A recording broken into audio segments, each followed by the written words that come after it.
Hello everyone, welcome to my YouTube channel Tech Guru.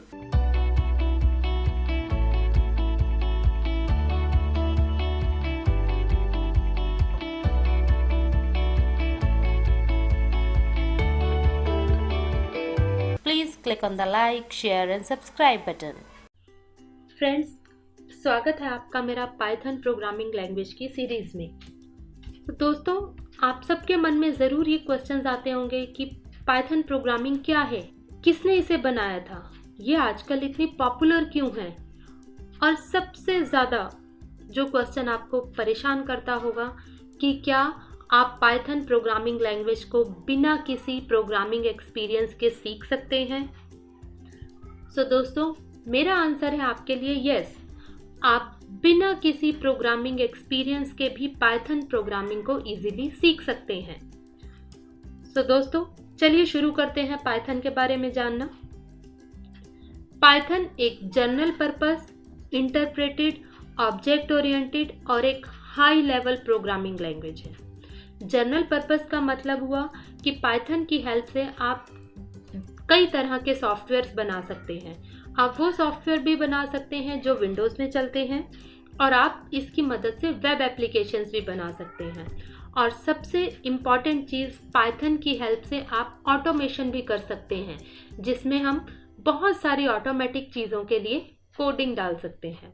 Second है interpreted. Interpreted का मतलब हुआ कि पाइथन आपके कोड को कंपाइलर की हेल्प से कंपाइल नहीं करता, ये इस्तेमाल करता है इंटरप्रेटर को। इंटरप्रेटर और कंपाइलर में क्या डिफरेंस है, ये हम आगे जाके सीखेंगे। ऑब्जेक्ट ओरिएंटेड का मतलब हुआ कि पाइथन क्लास और ऑब्जेक्ट दोनों को सपोर्ट करता है। हाई लेवल प्रोग्रामिंग लैंग्वेज का मतलब हुआ कि पाइथन को हम आसानी से पढ़ सकते हैं, समझ सकते हैं। पाइथन को बनाया था गिडो वैन रॉसम ने नीदरलैंड में।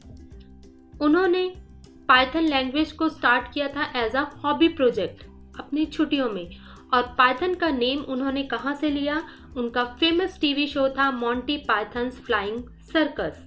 पाइथन का फर्स्ट वर्जन जो रिलीज किया गया था वो रिलीज किया गया था 1991 में। पाइथन 2.0 को ऑफिशियली रिलीज किया गया 2000 में। इसके बाद पाइथन 3.0 को रिलीज किया गया 2008 में। लेकिन पाइथन 3.0 पाइथन 2.0 के साथ कंपैटिबल नहीं है। इसका मतलब अगर आपके पास कोई प्रोग्राम है जिसकी कोडिंग आपने पाइथन 2.0 वर्जन में की है, तो आप उस प्रोग्राम को डायरेक्टली पाइथन 3.0 में इस्तेमाल नहीं कर सकते। आपको पाइथन कोड 2 को पाइथन कोड 3 में कन्वर्ट करना पड़ेगा। इसके स्टेप्स भी हम आगे जाकर सीखेंगे। फ्रेंड्स, 2020 में पाइथन 2 लैंग्वेज को ऑफिशियली डिसकंटिन्यू कर दिया गया। इसका मतलब 2020 से कंपनी पाइथन 2.0 वर्जन के ऊपर कोई भी अपनी सपोर्ट प्रोवाइड नहीं कर रही है और ना ही इससे रिलेटेड कोई अपडेट्स आपके पास आएंगे। लेटेस्ट वर्जन जो मार्केट में पाइथन का अवेलेबल है दैट इज पाइथन 3.9.0। इस वर्जन को आप विंडोज 7 या उसके पुराने वर्जन्स के ऊपर इंस्टॉल नहीं कर सकते। तो दोस्तों, कौन कौन सी ऐसी कंपनीज हैं जो पाइथन को आजकल यूज कर रही हैं? Facebook, Yahoo, Spotify, OpenStack, Mozilla, YouTube, Google, Cisco, Microsoft, Dropbox, ये कुछ कंपनियों के नाम हैं। इसके अलावा आजकल हर बड़ी कंपनी पाइथन की तरफ मूव कर रही है। सो दोस्तों, अब देखते हैं कि पाइथन के ऐसे कौन से फीचर्स हैं जिसके कारण पाइथन आजकल इतनी फेमस है। पाइथन है high level language, object oriented, interpreted, easy, open source and free, portable, dynamic, GUI, case sensitive, garbage collection, supports other languages and large library. तो चलिए एक एक करके इन सब फीचर्स को समझते हैं। दोस्तों, पहला फीचर है हाई लेवल लैंग्वेज। इसका मतलब हुआ कि आप पाइथन लैंग्वेज में जो भी शब्द यूज करते हैं वो इंग्लिश भाषा जैसे ही होते हैं, जैसे कि for, if else, while, break. ये शब्द हम इंग्लिश लैंग्वेज में भी पढ़ चुके हैं। हम इन शब्दों को आसानी से पढ़ सकते हैं और इनका मतलब भी समझ सकते हैं। तो ये ह्यूमन रीडेबल फॉर्म में है, इसीलिए हम इसको बोलते हैं high level language. Number 2, object oriented language. इसका मतलब हुआ कि आप पाइथन प्रोग्रामिंग में क्लासेस एंड ऑब्जेक्ट्स क्रिएट कर सकते हैं। एग्जाम्पल के तौर पर मैं एक क्लास बना सकती हूँ शेप, और उसके मैं अलग अलग ऑब्जेक्ट्स बना सकती हूँ जैसे कि square, rectangle and circle. Python object oriented के सभी features like inheritance, polymorphism, encapsulation, abstraction, इन सबको भी सपोर्ट करता है। Number 3, interpreted language. इसका मतलब हुआ कि पाइथन में इंटरप्रेटर वर्क करता है जो कि इसकी एक एक लाइन को पढ़कर आउटपुट देता है। सो दोस्तों, जब भी आप हाई लेवल लैंग्वेज में पाइथन में कोडिंग लिखेंगे, पाइथन का इंटरप्रेटर इसकी फर्स्ट लाइन को रीड करेगा, मशीन कोड में कन्वर्ट करेगा और आपको उसकी आउटपुट देगा। फिर ये सेकेंड लाइन को रीड करेगा, मशीन लैंग्वेज में कन्वर्ट करेगा और सेकेंड लाइन की आउटपुट देगा।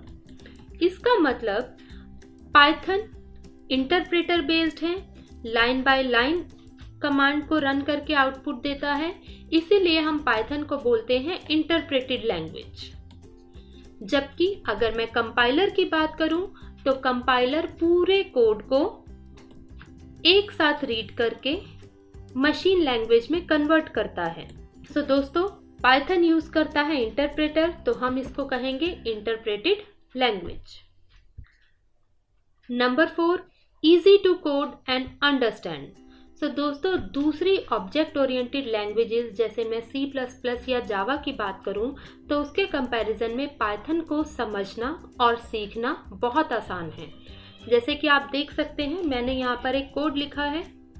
मैंने एक वेरिएबल x में 10 स्टोर किया, दूसरे वेरिएबल y में 20 स्टोर किया, फिर मैंने लिखा z = x + y और फिर मैंने z को प्रिंट किया, तो z में क्या आउटपुट आएगी? Yes, z will be 30। Number 5, open source and free. So दोस्तों, ये दोनों चीजें अलग अलग हैं। ओपन सोर्स का मतलब होता है कि आप उस सॉफ्टवेयर के पूरे कोड को अपने कंप्यूटर के ऊपर डाउनलोड कर सकते हैं, आप उस कोड में कुछ चेंजेस कर सकते हैं, आप उसमें न्यू मॉड्यूल्स ऐड भी कर सकते हैं। मतलब एज अ डेवलपर आप उसके अंदर कंट्रीब्यूट कर सकते हैं, आप नए फीचर्स ऐड कर सकते हैं। फ्री का मतलब हुआ कि पाइथन सॉफ्टवेयर को आप पाइथन की ऑफिशियल वेबसाइट से डाउनलोड करके बिना किसी लाइसेंस के फ्री ऑफ कॉस्ट इस्तेमाल कर सकते हैं। तो दोस्तों, ओपन सोर्स का मतलब हुआ कि आप उसकी कोडिंग के अंदर कंट्रीब्यूट कर सकते हैं, नई फीचर्स ऐड कर सकते हैं, और फ्री का मतलब हुआ कि आप इसको डाउनलोड करके फ्री में इस्तेमाल कर सकते हैं। नंबर 6 हुआ पोर्टेबल। पोर्टेबल का मतलब हुआ कि आप एक बार जो पाइथन का कोड एक कंप्यूटर के लिए लिख देंगे, आप उसको किसी भी दूसरे कंप्यूटर पर इस्तेमाल कर सकते हैं। मान लीजिए कि आपने विंडोज़ कंप्यूटर के ऊपर पाइथन का कोई कोड लिखा है, उस सेम कोड को आप लाइनेक्स एंड मैकिन्टॉश पर भी रन कर सकते हैं। तीनों कंप्यूटर्स के ऊपर यह आपको सेम आउटपुट देगा। Number 7, dynamic. दोस्तों, पाइथन में आपको अलग से वेरिएबल्स को डिक्लेयर करने की ज़रूरत नहीं है, आपको उसकी डाटा टाइप बताने की भी ज़रूरत नहीं है। आप जिस तरह की वैल्यू भी वेरिएबल में स्टोर करेंगे वही उसकी डाटा टाइप बन जाएगी। जैसे मैंने यहाँ पर लिखा x = 10, फिर x को प्रिंट करवाया। अभी इस x की डाटा टाइप क्या होगी? इंटीजर। नेक्स्ट स्टेटमेंट में ही मैंने लिखा x = hello, x को प्रिंट करवाया। अब x की डाटा टाइप क्या होगी? String. It means data type run time पर डिसाइड होगी, वैल्यू के अकॉर्डिंग जो भी वैल्यू आप उसके अंदर सेव करवा रहे हैं। इसीलिए हम कहते हैं Python is dynamic. Number 8, GUI, graphical user interface based applications.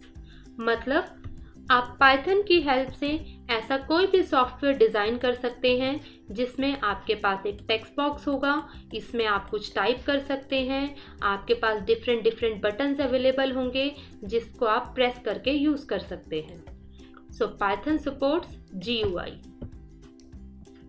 Number 9, case sensitive. Case sensitive का मतलब हुआ पाइथन में हर capital alphabet and small alphabet का मीनिंग अलग अलग है। कैपिटल ए स्मॉल ए कभी सेम नहीं होगा। जैसे मैंने यहाँ एक वेरिएबल लिया स्मॉल ए, उसमें 10 स्टोर किया, फिर मैंने कैपिटल ए लिया, उसमें 20 स्टोर किया। दोनों ही वेरिएबल्स हैं ए, लेकिन एक है स्मॉल और एक है कैपिटल, तो दोनों की वैल्यू सेम नहीं होंगी। Automatic garbage collection.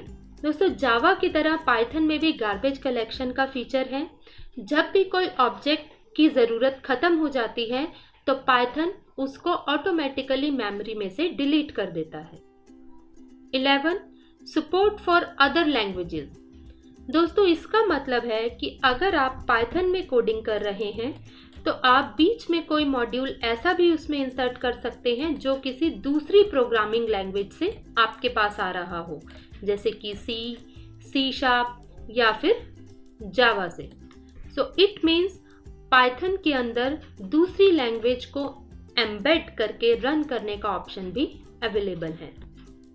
Number 12, large standard library. दोस्तों आज के टाइम में पाइथन सबसे ज़्यादा पॉपुलर है, सबसे ज़्यादा यूज़ होने वाली लैंग्वेज है। इसका सबसे बड़ा कारण है लार्ज स्टैंडर्ड लाइब्रेरी, क्योंकि पाइथन के अंदर बहुत सारी इनबिल्ट चीज़ें हैं जो कि पहले से बनी हुई हैं। आप इनका डायरेक्टली इस्तेमाल कर सकते हैं, इसीलिए हम कहते हैं Python has large standard library. So दोस्तों आज के लिए इतना ही। मेरी नेक्स्ट वीडियो में मैं आपको सिखाऊंगी कि आप पाइथन को अपने कंप्यूटर के ऊपर इंस्टॉल कैसे कर सकते हैं और पाइथन के कमांड्स को रन करके कैसे देख सकते हैं। तो अगर आपको मेरा वीडियो अच्छा लगा हो तो please like, share and subscribe button पर क्लिक कीजिए। धन्यवाद।